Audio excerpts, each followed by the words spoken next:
Being broke isn't the problem, it's a symptom. The real problem is that you've been disconnected from the one act that creates all wealth. And without it, no raise, no side hustle, no big break will ever truly last. That's the exact reason why people win the lottery and go bankrupt, and others can lose everything and come back richer than before. If you're tired of being broke, the solution isn't working harder. It's actually reconnecting to the source of wealth itself. And in this video, I'm going to show you exactly how to do it step by step so that once you see it, you'll never fear going broke again. So watch till the very end because the final shift I share is the one that makes all the others actually work. All right, hello and welcome to this training. As you can see from the title, what we're going to be talking about today is the architecture of wealth creation. And as you can see from the overview, what we're going to be talking about more specifically is first, the primacy of production, value before reward, the right to prosper, harmony of exchange, multiplication of impact, and then the review and your action items for the day or the next few days. So with that being said, let's talk about the primacy of production. So every form of wealth in human history starts with one simple, unavoidable act: producing something of value. This is the root, the bedrock, the first cause. Without production, there is nothing to trade, nothing to sell, nothing to invest, and nothing to consume. A civilization without producers collapses into nothing because consumption without creation is parasitism. You live in a world where shelves are stocked, roads are paved, lights are turned on, and food arrives hot to your door, but every single one of those conveniences exists only because somewhere someone created it from raw resources and human thought. So the average person has been so removed from the process of creation that they believe wealth just exists and is simply distributed or accessed. This is why so many people live in frustration, envy, and confusion about money. They've disconnected from the one principle that makes it possible in the first place. When you understand that production is the source of wealth, you stop resenting those who have it and start building your own. Instead of obsessing over how much others earn, you should focus entirely on increasing your own ability to create something worth paying for. And that change alone will triple your earning potential over time because it turns you from a spectator into a producer. You will stop feeling powerless about your financial situation because you see clearly that no gatekeeper or authority can really stop you from producing value in some form. Whether it's knowledge, skill, or physical output, production is always within your reach. And look at any sustained fortune in history and you'll find production at its root. From industrialists to innovators to modern entrepreneurs, the common thread is always the consistent act of creating value where none existed before. And so money is a symbol, not the source. Without production, currency is meaningless. It's just paper, metal, or a number on a screen. Its value exists only because it represents something already produced. If tomorrow all production stopped, your money wouldn't feed you, clothe you, or house you. This is why wealth creation begins with output, not income. Even service businesses produce something. They transform one state of reality into a better one. If you save someone 10 hours of their week, that's production because it translates for them into more production. If you fix their broken system, that's production. If you deliver a result they value enough to pay for, you have produced wealth. The market doesn't reward your effort, your need, or your intentions. It only rewards the value you have actually produced and made available to others. And so the moment production in any sector stops, wages and profits collapse, no matter how much money exists in the economy. And this proves that money itself is powerless without value creation backing it. A paycheck or a payment is simply the market's acknowledgement that you have already delivered some sort of value. It's not a favor, it's not charity, it's the settlement of an exchange you initiated by producing something useful. And so the fastest way to grow your income is not to obsess over how to get paid more, but to deliberately increase the value, usefulness, and uniqueness of what you produce. Or to ask yourself, what can I create that could be of value to others? And so production means taking what exists in a raw or chaotic form and making it more useful, more valuable, or beautiful. A farmer turns seed and soil into food. A builder turns steel and stone into shelter. A coder turns logic into a functioning program. A teacher turns ignorance into understanding. All wealth originates from someone taking resources, whether physical, intellectual, or relational, and elevating them. So there is a world of difference between being busy and being productive. Most people are drowning in activity but producing nothing the market truly values. Only producers create outputs that can be exchanged for wealth. And so if you spend your day on tasks that don't generate value for others, you're not producing wealth, you're just filling time. So the ability to produce makes you sovereign. When you produce value, you're not begging for permission to live, nor are you waiting for charity or rescue. You have something to trade that the world wants, which means you control your own destiny. Without production, you're dependent on the goodwill, power, or wealth of others. And in times of crisis, producers adapt and rebuild. Consumers panic. This is why true producers can lose everything and still come back stronger. Their real wealth is in their skill, their knowledge, and their discipline to produce again. And so your job, your savings, your investments, they're all fragile compared to the resilience of the ability to create something valuable on demand. So consistent production is what separates those who succeed briefly from those who sustain wealth for a lifetime. A single flash of value may give you a payday, but sustained value creation gives you a career, a reputation, and a financial fortress. The market trusts and rewards those who show up again and again with something worth buying. And so overnight success is a fantasy. The reality is years of production that go unseen, laying the groundwork for the sudden appearance of wealth or growth. And so when people can count on your output, they begin to pay not just for your product or service, but for the certainty that you will deliver. And so production eliminates the illusion that you're owed something. The market is brutally fair. If you produce value, you can claim value. If you don't, you can't. This can sting if you've been raised to believe in entitlement,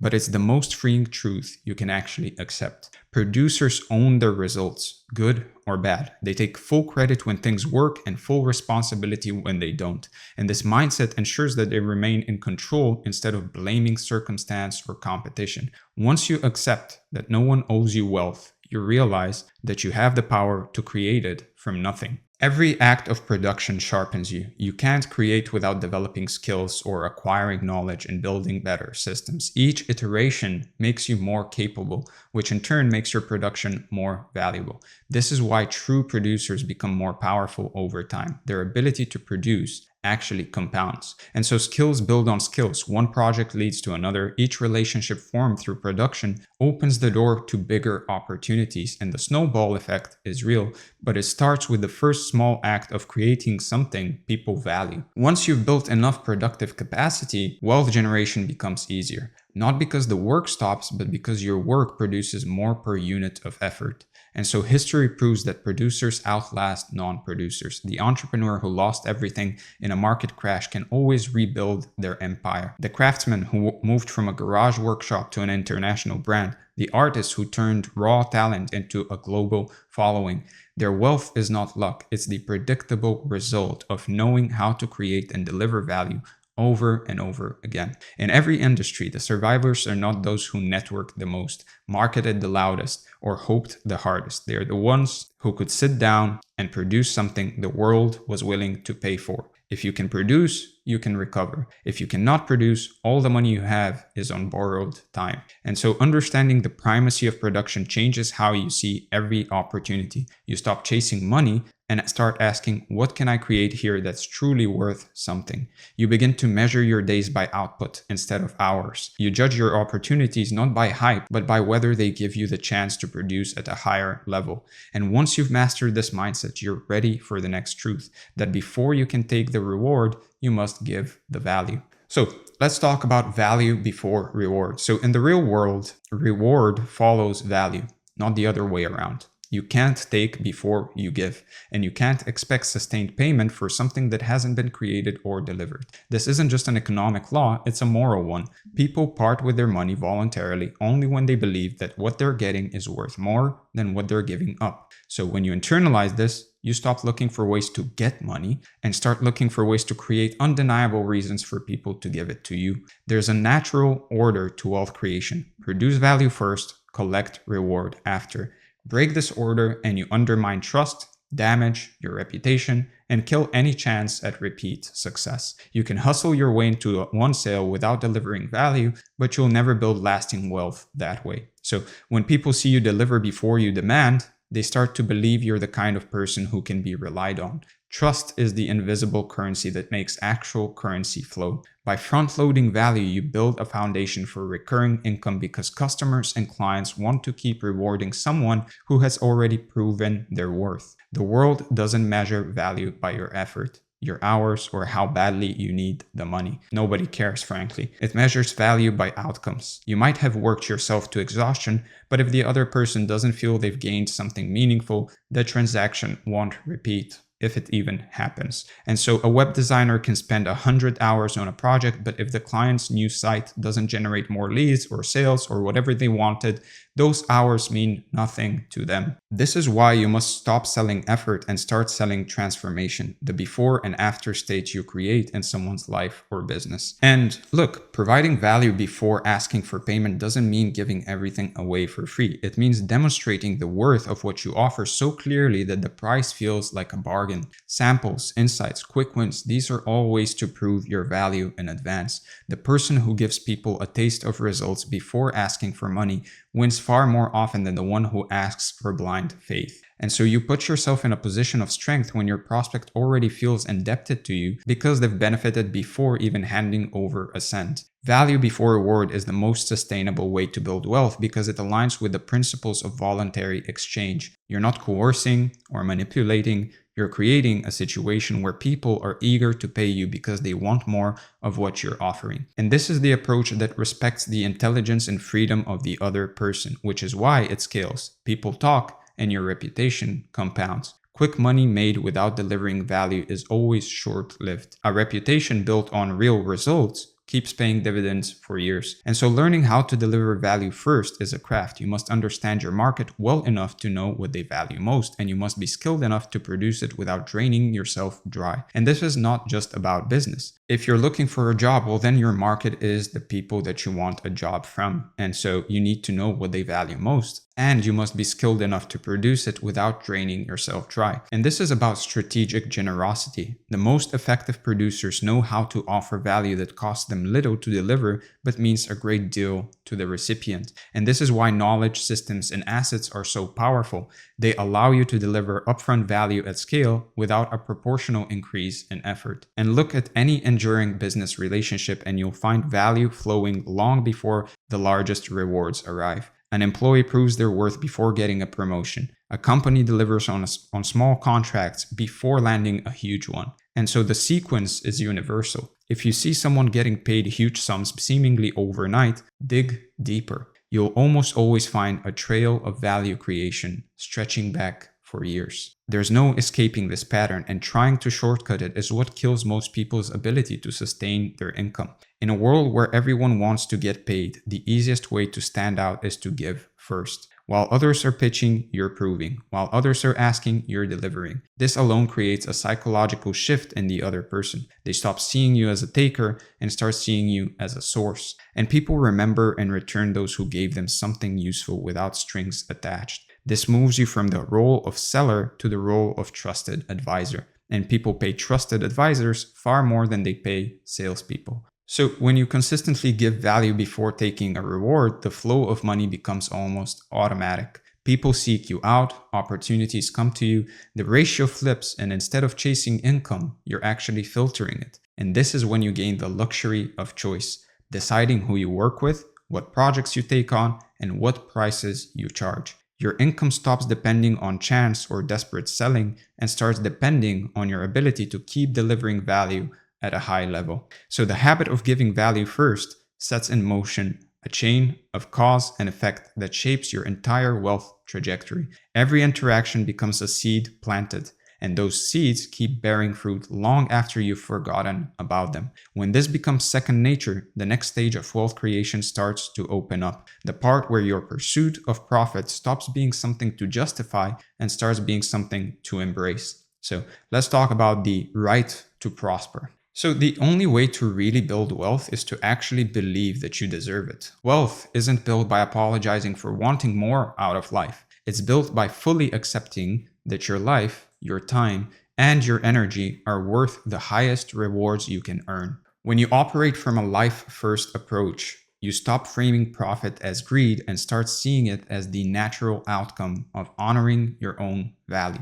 You're not taking from others, you're trading fairly and openly in a way that benefits both sides. A life-first approach means structuring your decisions, your priorities, and your actions around what moves your life forward in a healthy, sustainable, and prosperous way. It's the mindset that your first responsibility is to yourself, to your survival, your growth, and your well-being. Because if you collapse, you can't produce. And if you can't produce, you can't help anyone else. And so this isn't about ignoring others or being reckless with relationships. It's about refusing to make choices that drain you for the sake of approval, guilt, or social pressure. Every major opportunity is weighed against one question. Does this make my life stronger, freer, and more capable in the long run? It's not noble to run yourself into the ground, to work for scraps, or to accept less than your fair share in the name of being nice or humble. That's not humility. That's financial suicide. The life-first approach is the conscious choice to prioritize your own capacity to thrive so you can keep producing, keep trading, and keep building wealth without burning out. When you protect your own interests first, you become more reliable and consistent to others because you're operating from strength instead of depletion. And the most respected wealth builders in history operated this way. Whether they called it by name or not, they made sure their own position was secure before expanding their reach. And so, as I said earlier, you can't produce at your best, you can't give value before reward, and you can't sustain wealth if you secretly believe you don't deserve it. That hidden guilt will eat away at your ambition. A life-first approach wipes that out by making you see your pursuit of profit as an act of self-respect, not selfishness in the negative sense. When you believe you deserve the best your mind and effort can earn, you stop undervaluing your work and start charging what it's actually worth. And this mindset will keep you from saying yes to bad deals, toxic clients, or situations where your value is being drained without fair return. Many people confuse a life-first approach with exploitation. The difference is night and day. Exploitation means taking without giving. A life-first approach means creating genuine value and expecting to be compensated for it in proportion to its worth. In a true trade, both parties walk away richer in their own terms. You gain money or assets and they gain the results or transformation they wanted. The only way this works long-term is if both sides act voluntarily. That's why voluntary exchange is at the heart of a life-first approach. And so when you act in the life-first approach, you have a reason to push harder, think deeper, and produce better. Your success is directly tied to the quality and quantity of value you produce,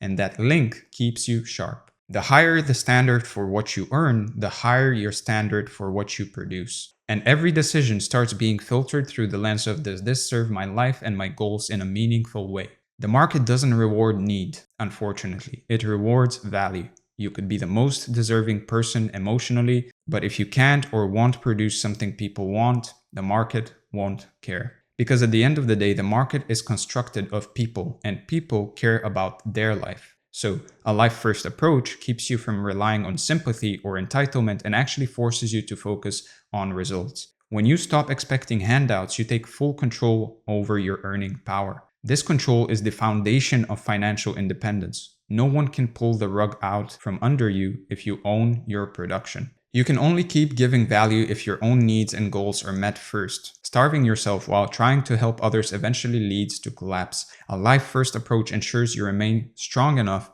to produce, which in turn allows you to keep benefiting others. And so just like a business must be profitable to stay open, you must be profitable to keep contributing. So look at the people who sustain their wealth across decades. They aren't martyrs. They act in ways that serve themselves first, which allows them to stay in the game long enough to keep serving others. The philanthropist who gave away billions first had to earn them. The leader who funds innovation first secured their own position.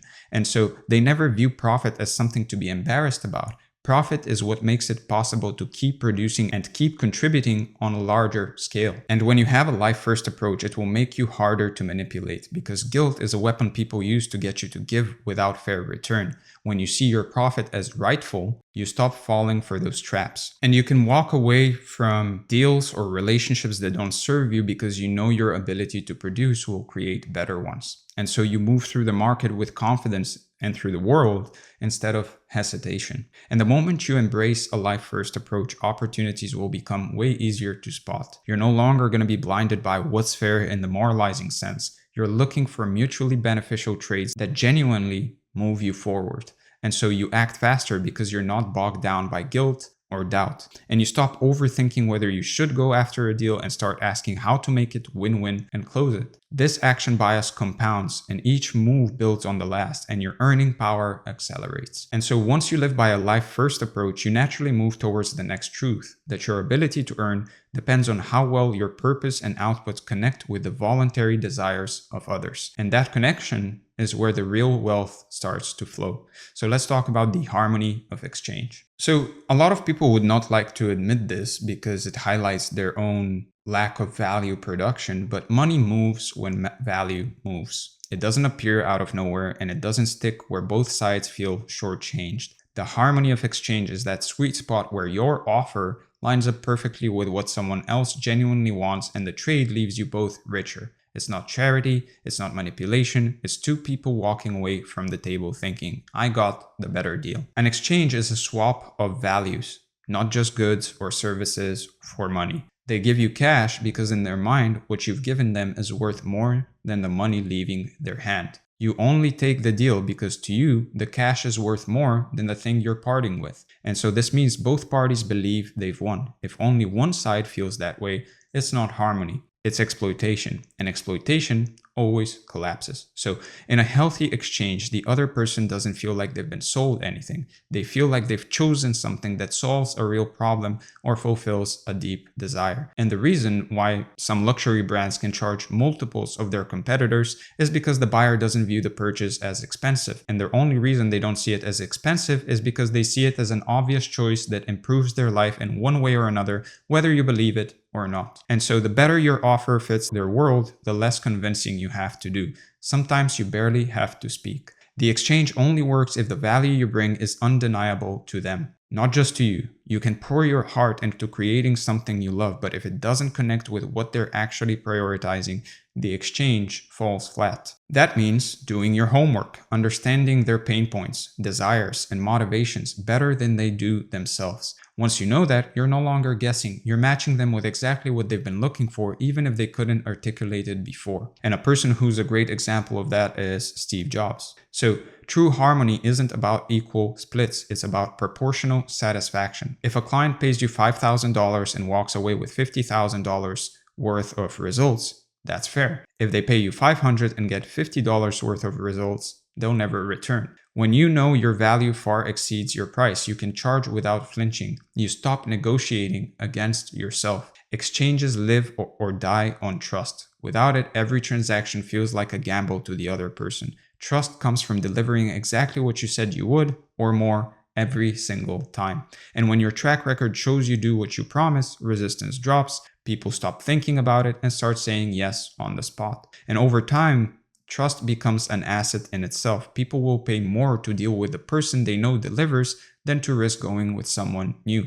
And that's the exact reason so many people use testimonials. And it's also why some businesses can raise prices without losing customers. Trust is the invisible value add. So great exchanges leave both sides energized. There's a lift. Bad deals, even profitable ones, feel heavy because something was off balance. Energized customers talk, they refer, they become repeat buyers, and this is where real momentum starts. Harmony happens when your goals, your offers, and their desires all point in the same direction. This is why you can make a fortune selling something that others dismiss as niche or trivial. It's not about appealing to everyone. It's about being a perfect match for the right someone. And so the biggest businesses in the world don't just win one transaction, they create patterns of exchange. Customers come back again and again because the experience and the value keep matching or exceeding their expectations, whether they'll admit it or not. And you don't need endless new customers. You just need the right customers many times over. And once you master this alignment, you stop grinding for every sale and start thinking bigger.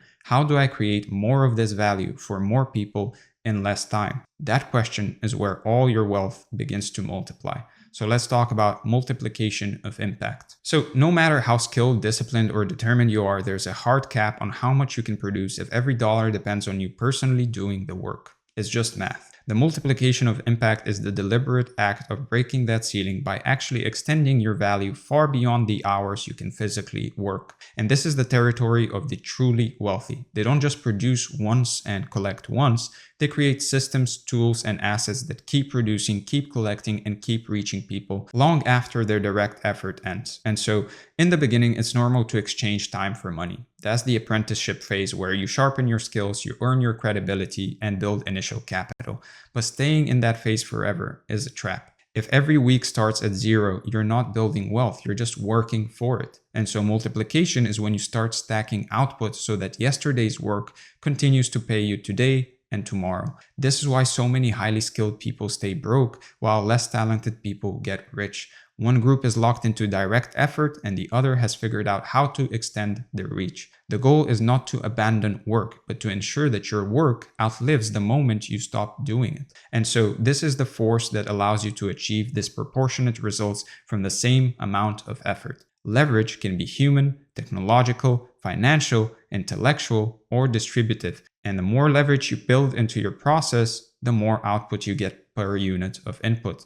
And so a photographer shooting portraits one client at a time is limited by hours in the day. A photographer who creates a course on lighting techniques, distributes it online, and uses affiliates to sell it globally has multiplied their impact without multiplying their hours. Leverage is about designing work so that each unit of effort creates multiple units of return. And then assets are the backbone of multiplication. They're anything you build once that can be sold, licensed, or monetized repeatedly without full recreation. And this could be digital courses, books, software, franchises, rental properties, or even an audience you can reach anytime, such as an email marketing list. Assets buffer you from slow seasons or unexpected losses in active income. If you've built something that keeps earning without constant attention, you've built financial stability. As assets stack, they start funding the creation of more assets. Your multiplication engine begins to feed itself. And so your impact multiplies dramatically when you involve others. A team, contractors, partners, or collaborators can execute at a scale no single person could manage. No significant business in history was built alone. Even the most individualistic entrepreneurs rely on suppliers, distributors, and talent to extend their capacity if they want to.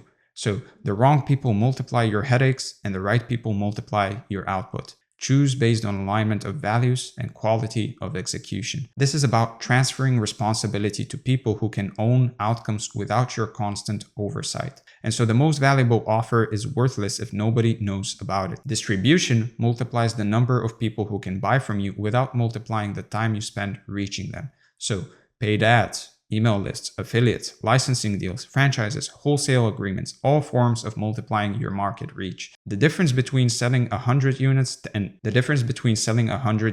10,000 units often isn't the product, it's the distribution system behind it. Because even if you had the best product, without a good enough distribution system, will not sell enough. Or at the very least, won't be delivered. You can sell it, but you won't deliver it, and from there all sorts of stuff starts happening. So software, platforms, and automation are modern multipliers that operate 24/7. They don't get tired, they don't forget steps, and they don't need motivation. A single well-designed automation sequence can handle hundreds of customer interactions daily while you focus on higher value work. And so that's why using digital platforms, for example, like a community, is good, because they let you serve customers across time zones without necessarily adding more hours to your schedule. And the real magic happens when you layer multipliers on top of each other. An asset with strong distribution, powered by technology and managed by a capable team and funded with the reinvested profits, creates exponential growth. Think of a book that's adapted into an online course and then promoted by affiliates, translated into multiple languages, and sold on every major platform. The same original work now has 5 or 6 income streams. And each multiplier amplifies the effect of the others, creating a curve that starts to slow but eventually explodes upward. And so multiplication requires that you release the urge to control every single detail yourself. If you insist on doing everything, you've chosen to cap your income. This doesn't mean lowering your standards. It means creating standards, teaching them, and letting others or systems uphold them. The question becomes, how can I get this result without me being the only one who can make it happen? And once you internalize this, you start designing your work to scale from the start. And look at any lasting fortune and you'll see multiplication at its core. The songwriter collects royalties for decades from one track. The entrepreneur licenses their product globally. The investor lives off of dividends while their shares appreciate. These aren't accidents. They're the result of deliberately designing value to live and grow beyond its initial creation. And so when you start multiplying your impact, everything will change. You're no longer just working in your business or on your craft. You're now building machines, human and technological, that actually work for you. And once those machines are in motion, your attention shifts to a different challenge entirely. How to make them produce value so vast that money becomes a side effect rather than the main pursuit. So with that being said, let's go over the review. We went over the overview. We talked about primacy of production, value before reward, the right to prosper, harmony of exchange, and finally, multiplication of impact and your action items for the day or the next few days. First, take a hard look at your current income sources and ask yourself which ones are pure time for money trades and which ones are scalable or actually repeatable. If everything resets to zero each week, your first step is identifying opportunities to build leverage or assets. Then map out how you can increase the value you produce before asking for more reward. This could mean improving results for existing clients or refining your offer to match the market desires more precisely, or creating an entry point where people experience your value before committing financially. Then finally, choose one multiplier, whether it's people, technology, distribution, or asset creation, and integrate it into your workflow within the next 30 days. Start small, prove it works, and then stack more multipliers over time until your impact grows beyond your personal capacity. With that being said, I know this training was a bit different than all the others I make on this channel, but if it was valuable, please let me know in the comments. Give this video a like, subscribe to the channel, join the free community from the first link in the description, and if you want to work with me personally, book a call from the second link in the description. With that being said, thank you for being here once again, and I'll see you in the next one.